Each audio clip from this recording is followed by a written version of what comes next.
Welcome back after the break. اور ناظرین, جیسے کہ ہم دیکھتے ہیں کہ ہمارے معاشرے میں نا بہت سے لوگ ایسے ہوتے ہیں, مطلب بہت سی باتیں بھی ایسے کی جاتی ہیں جس میں ہم یہ سنتے ہیں کہ جادو, تعویذ اور پھر طلاق ہو گئی, اس جادو کرا دیا. ویسے تو جادو تو ہوتا ہے, کالا جادو ہوتا ہے, ہم نے خود بھی پڑھا ہے, لیکن کس طرح سے, کیا کانسیپٹ ہے, کس طرح سے لوگ اس کا غلط استعمال کرتے ہیں. اور پھر اس کے بعد بعض لوگ جو ہے نا وہ یہ بھی بات کرتے ہیں کہ جی یہ دم کرایا, یہ تعویذ کرائی تو اس وجہ سے یہ افیکٹ ہو گئے ہیں. جادو تعویذ اور عملیات کی باتیں کرتے نظر آتے ہیں لوگ, لیکن بعض لوگ اسے حقیقت مانتے بھی ہیں اور بعض اسے صرف وہم بھی سمجھتے ہیں. لیکن اصل حقیقت کیا ہے؟ کیا واقعی جادو کسی کو نقصان پہنچا سکتا ہے, اور اس کا اسلام میں کوئی ذکر موجود ہے؟ ذکر تو ہے, لیکن کس طرح سے ہے, کیا کانسیپٹ ہے؟ اور سب سے اہم سوال یہ کہ ہم جادو سے خود کو کیسے بچا سکتے ہیں. یہی تمام چھوٹے چھوٹے سوالات ہیں جو آج ہم جاننے کی کوشش کریں گے. بالکل ایسی ہمارے ساتھ موجود ہے ممتاز عالم دین مولانا شیخ قاسم صاحب. سو مچ فور جوائننگ اس. مولانا صاحب, یہ تو اب سب کو ہی پتہ ہے کہ جادو, نبی علیہ الصلوۃ والسلام نے بھی اس کا ذکر کیا, اسلام میں اس کی حقیقت بھی ہے, لیکن ہمارے یہاں جو کانسیپٹ ہے نا کہ کسی کو کچھ بھی ہو جائے تو ایک دم سے اس کو ریلیٹ کر دیتا ہے کہ شاید میرے اوپر کسی نے جادو کروایا, کوئی جادو ٹونے کا اثر ہے یا اس طرح کا ہے. اس چیز کو کس طرح سے دیکھتے ہیں آپ؟ اس چیز کو انالائز کس طرح سے کیا جا سکتا ہے کہ آپ کے اوپر واقعی جادو ہے؟ کیا سمپٹمز ہیں اس کے؟ بسم اللہ الرحمن الرحیم. اللہم صلی علی سیدنا و نبینا و مولانا محمد وعلی آلہ واصحابہ وسلم. میں شکریہ ادا کرتا ہوں کہ آج آپ نے بڑا اہم ٹاپک چوز کیا ہے. یہ معاشرے کے اندر اس وقت ہماری بہت بڑی ایک خرابی چل رہی ہے اور پریشان کن معاملات ہیں کہ تقریباً ہمارے بیشتر گھروں میں یہ معاملات ہیں کہ لوگ اس معاملے میں پریشان ہیں. جادو ہو گیا, سحر ہو گیا. اصل میں کچھ چیزیں ہمارے اعتقاد کی کمزوری کی وجہ سے بھی ہیں, اور کچھ ہم نے سنی سنائی باتوں پر عمل کرنا اور اس کو یقین بنانا شروع کر دیا, جس کی وجہ سے ہم لوگ پریشان ہو جاتے ہیں.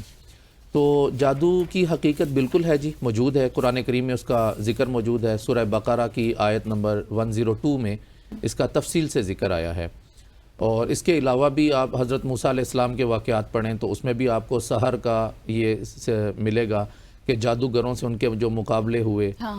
آپ نے یہ بھی سنا ہے کہ نبی پاک صلی اللہ علیہ وسلم کے بارے میں بھی جب آپ نے تبلیغ کا آغاز کیا تو اس وقت بھی آپ کو کہا گیا کہ یہ ایک ساحر ہیں, یہ جادوگر ہیں, ان کی بات نہیں سننا, اس طرح کے. تو یہ معاملات ابھی سے نہیں ہیں, یہ شروع سے ہی چلتے آ رہے ہیں. نظام اسی طرح چل رہا ہے. زیادہ اس کی ابتدا کے بارے میں جو ہمیں تاریخ سے شواہد ملتے ہیں وہ ہیں حضرت سلیمان علیہ السلام کے دور سے اس کا سلسلہ نظر آتا ہے. سلیمان علیہ السلام کو اللہ تعالیٰ نے بہت ساری طاقتیں عطا کی ہوئی تھیں, جن میں سے ان کا جنات پر اور شیاطین پر بھی قابو تھا. اب حالات یہ ہیں کہ ہمارے جو معاشرے کے اندر اس وقت پریشانی ہے وہ یہ ہے کہ لوگ اپنا عقیدہ بنا لیتے ہیں کہ اگر کوئی پیٹ کے مرض میں بھی مبتلا ہے, کسی کی آنکھ خراب ہو گئی, تو وہ فوری طور پر بجائے ڈاکٹر کے پاس جانے کے تو وہ کسی جگہ ایسی جگہ تلاش کریں گے کہ سستا راستہ بھی ہو, خرچہ بھی نہ ہو, اور وہ فوری طور پر کہیں دم درود کرا کر تو اس کو ٹھیک کر لیں. دم اور درود کرانا یہ بالکل ناجائز نہیں ہے, یہ جائز ہے, لیکن اس کو اسی وقت کروایا جائے جب اس کی ضرورت ہے. جب انسان کو میڈیکلی پرابلم ہے تو اس کو چاہیے کہ وہ ڈاکٹر سے رجوع کرے, اور اگر کوئی روحانی معاملات ہیں تو اللہ والوں سے رجوع کرنا چاہیے. یہ آئیڈینٹیفائی کرنا بھی بڑا لازمی ہے نا کہ میڈیکلی یا پھر روحانی, یہ کس طرح یہ آئیڈینٹیفائی ہو جاتا ہے جی. دیکھیں, سب سے پہلے آج کل جدید دور ہے, کوئی چیز مخفی نہیں ہے. ہمیں چاہیے کہ فوری طور پر ہم اپنے ٹیسٹ وغیرہ کروائیں, ڈاکٹر کے پاس جائیں, پوچھیں. اور اگر وہاں معاملہ حل نہیں ہو رہا, کیونکہ بیشتر معاملات ایسے آتے ہیں کئی لوگوں کے کہ وہ کہتے ہیں ہم نے میڈیکل سب چیک کرا رہے, ہمارے ٹیسٹ کلیئر ہیں, ہماری رپورٹس کلیئر ہیں, لیکن ہمارا جو ہے معاملہ حل نہیں ہو رہا. ڈاکٹر کو بھی سمجھ نہیں آ رہی کہ اب ہم کیا کریں, بلکہ بعض دفعہ تو ڈاکٹر بھی کہہ دیتے ہیں آپ کا کوئی روحانی مسئلہ ہے, آپ کسی اللہ والے کے پاس جائیں.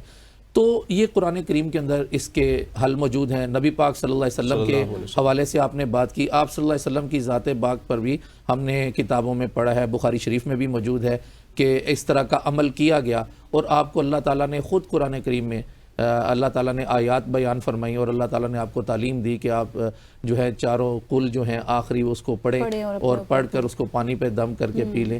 تو یہ معاملات تو موجود ہیں. تو قرآن کریم کے اندر اس کا حل بھی موجود ہے. اور یہ معاملات جو جادو کے ہیں یہ بھی موجود ہیں. اچھا مولانا صاحب مجھے یہ بتائیں کہ اکثر لوگ کہتے ہیں نا کہ ہم پر جادو ہو گیا، اور جادو کو ہم ڈسکس بھی کر رہے ہیں، اس کی شرعی احکامات. مجھے یہ بتائیں کہ جادو کی وجہ سے جو ڈائیورس ہو جاتی ہے، اگر اثرات ہیں اور ڈائیورس ہو جاتی ہے، پھر اس کا کیا حکم ہے؟ ہو جاتی ہے یا پھر نہیں؟ جی میری بہن، بات یہ ہے کہ یہ ایک شرعی مسئلہ بن جائے گا، لیکن میں ٹاپک پر ہی رہتا ہوں. معاملہ اس طرح ہے کہ جو سحر کی اساسی جو لغت ہے نا، جو اس کا مفہوم ہے، وہ یہ ہے کہ کسی چیز کا موڑ دینا، ٹھیک ہے، پھیر دینا. یعنی تاج العروض ایک لغت کی بڑی معروف کتاب ہے، اس میں لکھا گیا، میرے ہاتھ میں یہ تفسیر بھی ہے، یہ تبصرہ آج میں لایا تھا، میں نے کہا چلیں اس سے آپ کو آج میں بتاؤں گا. یہ دور جدید کے جدید مفسر علامہ سید ریاض حسین شاہ کی بڑی خوبصورت یہ تفسیر ہے. اس میں انہوں نے بڑا مفصل بیان کیا ہے. تو میں نے اسی میں ہی پڑھا کہ تاج العروض نے لکھا کہ کسی چیز کی حقیقت کو بدل دینا یہ سحر ہے. بظاہر کچھ نظر آنا اور حقیقت میں کچھ اور ہونا، یہ ہے سحر. اب جو شیاطین اور جنات کے لشکر ہیں وہ اس بات پہ سب سے زیادہ خوش ہوتے ہیں کہ کوئی دو میاں بیوی کے اندر ناچاکی ڈال دے. اور جادو کو استعمال بھی اسی لیے کیا جاتا ہے کہ کنبوں کو جدا کر دیا جائے، گھروں میں لڑائیاں پیدا کر دی جائیں، اگر کوئی ترقی کر رہا ہے تو اس کی ترقی کی راہ میں رکاوٹ بن جائے. تو یہ ہیں ساری چیزیں جو جادو کے اثرات ہوتے ہیں، اور یہ کافرانہ اور شرکیہ عمل ہے، اور اس کی سخت وعید آئی ہے. بلکہ مولا علی کرم اللہ وجہ الکریم نے فرمایا جو ساحر ہوتا ہے، سحر کرنے والا، وہ کافر ہے. اور حضرت عمر رضی اللہ تعالیٰ نے فرمایا کہ وہ واجب القتل بھی ہے.